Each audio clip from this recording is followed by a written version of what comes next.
अस्सलामु अलैकुम वरहमतुल्लाहि वबरकातुहू। अल्लाह ताला ने इंसान और जन्नात को अपनी इबादत के लिए पैदा किया। कुल कायनात ज़मीन और आसमान को 7 दिन 6 रातों में पैदा किया। और अल्लाह ताला ने इंसान और जन्नात को पैदा किया है वो अपनी इबादत के लिए। अल्लाह ताला ने ला इलाहा इल्लल्लाह मुहम्मद रसूलुल्लाह इंसान को दे के जन्नत की चाबी दे दी। जन्नत की चाबी के साथ अल्लाह ताला ने दुनिया में उसको भेजा। शैतान और नफ्स जो उसके साथ लगाए अल्लाह ताला ने, तो उसको माफ़ी के परवाने भी अता कर दिए कि ये ख़ताएँ करेगा, लग़ज़िशें करेगा, गुनाह करेगा, फिर ये पक्की सच्ची तौबा करेगा, मुझसे रुजू करेगा, मैं इसको माफ़ कर दूँगा।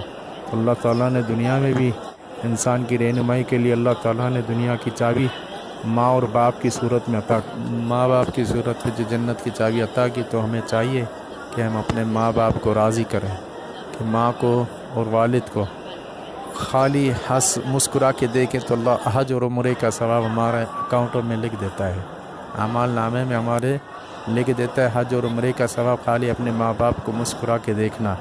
और ना एक हदीस में मफ़हूम आता है कि माँ फ़ाहिशा क्यों ना हो उसको उफ तक ना कहें वालदा को। और भाई अल्लाह ताला ने हमें हदीस का मफ़हूम आता है कि अक्लमंद वो शख्स है जो मौत से पहले मौत की तैयारी करे। अल्लाह ताला मुझे और आपको अमल की तौफ़ीक़ अता फरमाए।